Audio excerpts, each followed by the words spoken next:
요새는 결혼을 안 하는 사람도 전보다 많아졌고요. 결혼을 해도 아이를 안 가지는 부부도 많습니다. 우리나라의 저출산 문제 나날이 심각해져 가는데 이대로 있으면 안 되겠지. 대책도 마련하고 어찌 해결해야 될지 방법도 찾아봐야 되지 않겠습니까? 부산시에서는 저출산 문제를 해결하기 위해서 이번에 대책을 내놨다 하던데 어느 정도로 효과가 있을지 오늘 같이 이야기 한번 나눠보겠습니다. 예, 부산시 여성가족국 전혜숙 국장 전화 연결돼 있습니다. 국장님 안녕하십니까? 안녕하십니까? 네, 안녕하십니까? 자, 이번이 4차 부산시 저출산 종합계획입니다. 이게 몇 년 동안 진행되는 사업이죠? 네, 우리 시에서는 이 심각해지고 있는 저출산 현상에 중장기적으로 대응하려고 올해 2021년부터 25년까지 5개년의 저출산 대응 방향을 담은 이 4차 부산시 저출산 종합계획을 수립했습니다. 이번 4차 계획은 지난 한 해 동안 시민 의견 조사 등 계획 수립 연구를 통해서 부산 특성을 반영했고 또 대통령 직속의 저출산 고령사회위원회와 실무협의 등을 통해서 정부의 4차 저출산 고령사회 기본계획과 연계해서 마련하게 되었습니다. 예, 이번이 4차면은 그동안 꾸준히 이런 계획들이 진행이 되어 왔는데도 부산의 합계 출산율이 많이 떨어지고 있다고 하더라고요. 과거하고 비교해 봤을 때 어느 정도로 떨어졌습니까? 네, 아시다시피 우리 부산의 합계 출산율이 2019년 기준으로는 0.83명입니다. 예. 2010년도에 1.05명이었던 데 비해서 많이 떨어졌습니다. 이걸 연간 출생아 수로 살펴보면 그 감소 추세가 더 확연한데요. 그 10년 전 2010년에는 1년에 한 해에 2만 7천 명 정도 아이가 태어났는데 예. 2019년에는 1만 7천 명 한 10,000명 정도 아이가 줄어들었고 2020년에 부산 태어난 출생아 수는 한 1만 5천 명 정도로 또 한 2천 명 줄었을 것으로 예상하고 있습니다. 예. 그러니까 4차니까 3차도 있었을 거 아닙니까? 네네, 그러니까 그렇습니다. 부산시 저출산 종합계획 3차와 좀 다른 점이 있다면 어떤 게 있을까요? 예, 우선 이 4차 계획에서 달라진 점은 목표를 합계 출산율 제고로부터 탈피해서 개인 삶의 질 개선 그리고 성평등한 부산 실현으로 전환을 한 점이 가장 큰 특징입니다. 예. 이 출생이라는 게 이 개개인이 삶 속에서 경험하는 사회 전반의 제도, 가치관에 따른 결과물이고 남이 강요할 수 있는 일이 아닙니다. 예. 그래서 이번 4차 계획에서는 청년들이 결혼과 출산을 선택할 수 있는 환경과 여건을 만들어주기 그리고 태어난 미래 세대 아이들이 건강하고 행복하게 성장하도록 키워나가겠다는 방향성을 담고 있습니다. 네. 그래서 이번 계획의 비전은 이를 토대로 생애를 설계하고자 하는 청년층의 욕구를 대거 반영해서 함께 일하고 다 같이 키우는 행복도시 부산을 비전으로 설정했습니다. 예. 네. 이 정책 영역도 그러다 보니 출생에서부터 영유아 청년에 이르는 생애주기 그리고 가정, 직장, 사회라는 환경 영역으로 구분해서 총 7개 영역에서 정책 과제를 추진했습니다. 예. 주요 사업은 앞에 3차 계획 때 둘째아에 집중되어 있던 지원을 첫째 출생아부터 실질적으로 지원하는 부분 예. 그리고 영아기에는 부모가 직접 키울 수 있도록 최대한 비용과 시간을 집중 지원하고 청년층이 일할 자리, 머물 자리, 기댈 자리를 지원받아 이런 생애주기별 정책을 강화했다는 점이 4차의 특징이라고 볼 수 있겠습니다. 예, 그러니까 합계 출산율만 높이려고 했던 것보다 지금 더 광범위하게 늘어난 것 같은데 그러면은 이 예산 규모도 좀 많이 늘었을 것 같은데 어떻습니까? 네, 이번 4차 종합계획의 총 예산 규모는 앞에 말씀드린 7대 추진 영역 89개 사업에서 약 3조 760억 원입니다. 예. 지난 3차 계획 수립 당시에 1조 1,900억 원과 비교하면은 약 159% 정도 증가한 것으로 볼 수 있는데 이는 3차 계획에서는 주로 임신, 출산, 돌봄 서비스에 주로 집중했다면 4차 계획에서는 청년층에 대한 지원이 대폭 포함되고 그 외에 성평등을 위한 가정, 직장, 사회 영역 정책들이 골고루 들어간 것이 주요 이유라고 말씀드릴 수 있겠습니다. 그 말씀의 이유는 이전에는 출산 장려금 해가지고 출산하면 이만큼 줄게라는 속에서 이제는 태어나면은 이렇게 잘 클 수 있고 아이를 가진 집이 이런 혜택을 볼 수 있어. 이렇게 조금 바뀌어 나가는 것 같아가지고 그 영역별로 주요 사업을 좀 살펴보겠습니다. 공공산후조리 서비스 이게 좀 눈에 띄는데 이게 어떻게 진행이 되는 건가요? 예, 이 출산 후에 산후조리는 그 산모의 평생의 건강을 좌우하는 중요한 사항입니다. 예, 예. 그런데 이 산후조리를 누구한테 맡길지 그 가격 비싼 부분들 참 걱정이 많습니다.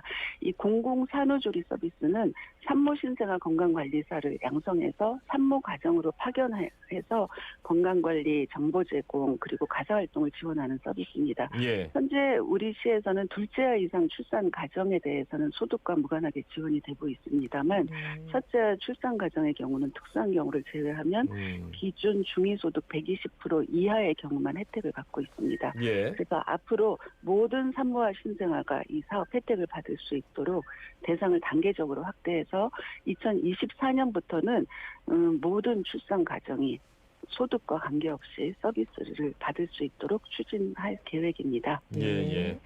그리고 아가맘 센터라는 곳이 있다는데 이건 어떤 역할을 하는 곳입니까? 네, 이 아가맘 센터는 이제 임신에서부터 출산, 육아까지 이 보건 그리고 복지 그리고 행정 서비스를 원스톱으로 제공하는 센터입니다.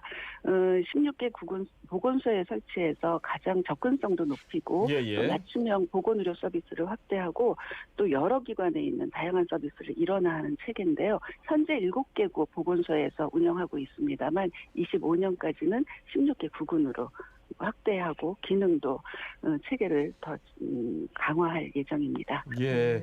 사실 아이를 키우는 데 있어서 굉장히 중요한 부분들을 설명해 주셨는데 지금 이제 혜택을 못 받던 그러니까 아이가 네. 셋이어야만 뭐 광안대교 무료 서비스를 받을 수 있었는데 이제 네. 아이 둘만 낳아도 광안대교 무료 서비스를 받을 수 있다. 뭐 이런 얘기도 들리던데요. 네네. 어떻게 되는 겁니까? 예. 지금 다자녀 지원 서비스의 대상을 아직은 3자녀 지원을 했지만 예. 이제 2자녀 지원으로 대상을 확대하는 거를 단계적으로 추진하려고 현재 계획을 세우고 준비하고 있습니다. 네. 그럼 뭐 소급 적용이 가능한 건지 아니면은 지금부터 태어난 아이가 있으면은 둘째부터 이렇게 된다 이렇게 되는 건지 그것도 좀 궁금해가지고요. 지금 세부적인 설계는 예. 지금 진행 중에 있습니다만 이제 우리 시가 갖고 있는 그 예산의 형편이라든가 여러 가지를 감안해서 점차 준비를 해서 발표를 하도록 하겠습니다. 네, 이제 예, 예. 앞으로는 네. 둘만 돼도 다자녀에 들어간다. 이렇게 네. 이해를 하면 되겠네요. 근데 네네. 사실 이제 아이를 낳고 키우는 게 너무 힘드니까 좀 돌봐주는 사람이 네. 있어야지. 사실은 좀 부모들도 요새 맞벌이가 많으니까 이 돌봄 영역에서는 또 어떤 지원들이 새로 생깁니까? 네, 우리 아이와 부모의 삶의 질이라고 이야기했는데 돌봄은 아마 핵심적인 분야가 될 겁니다. 예. 학령 전의 영유아의 보육 체계는 이제 종일 무상 보육으로 이 공공화가 정착 단계에 있습니다.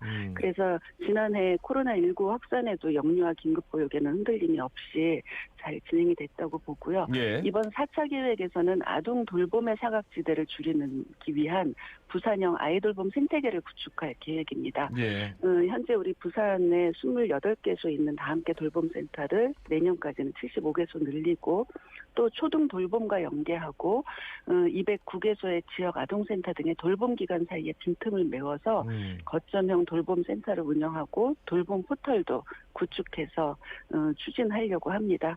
그리고 올해부터 또 신규 사업으로는 찾아가는 틈새 방문 돌봄으로 입원 아동에 대한 돌봄 서비스를 실시할 계획입니다. 예, 예. 부모의 맞벌이 등 사유로 양육 공백이 발생한 가정의 자녀가 병원에 입원한 경우 12세 이하 아동에 대해서는 뭐 약을 먹인다거나 식사를 돕는다거나 같이 놀아준다거나 하는 서비스가 같이 이 돌봄을 통해서 제공될 계획입니다. 예, 뭐 영세 영아를 돌봐주는 서비스도 확대해서 네. 운영한다 이러던데 이거는 네. 뭐 얼마만큼 확대가 되는 겁니까? 지금 4차 계획에서는 이 영아기 집중 투자를 굉장히 중요한 과제로 생각합니다. 이 0에서 1세는 평생에 다시 돌아오지 않는 부모, 아이에게 모두 굉장히 중요한 시기인데요. 예. 부모가 직접 양육할 수 있도록 비용과 시간을 영아기에 집중 투자 지원합니다.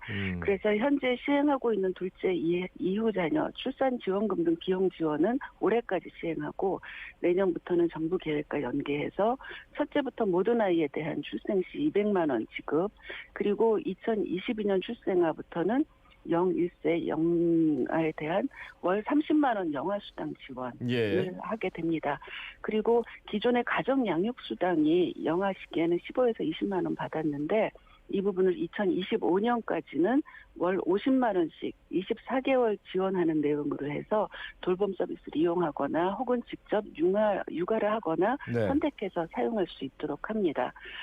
그럼에도 불구하고 꼭 아이를 어린이집에 맡겨야 되는 경우에는 예. 생애 첫 어린이집에 대해서는 영세아 같이 키움반을 운영해서 영세 영아반에 대해서는 교사 대 아동 비율을 현재 1대3에서 1대2로 조정을 하려고 합니다. 예. 이렇게 되면은 영세아 같이 키움반 운영은 영아의 돌봄도 강화되지만 보육교사 처우 개선에도 기여할 것으로 생각을 하고 있습니다. 예. 저희가 그 한 가지 질문을 마지막으로 드리면 창원에서는 1억 네. 딱 주고 그다음에 첫째 낳았을 때 30% 이자 없고 30% 둘째 낳으면 이제 제해 주고 뭐 나머지는 셋째 낳으면 탕감해 준다. 이런 얘기가 논의가 진행이 되더라고요. 근데 이런 기조라면은 네. 그런 식의 접근 방식은 사실 좀 불가능할 것 같아서요. 앞으로는 그런 식의 접근 방식은 안 하는 겁니까? 어떻게 되는 건가요, 국장님?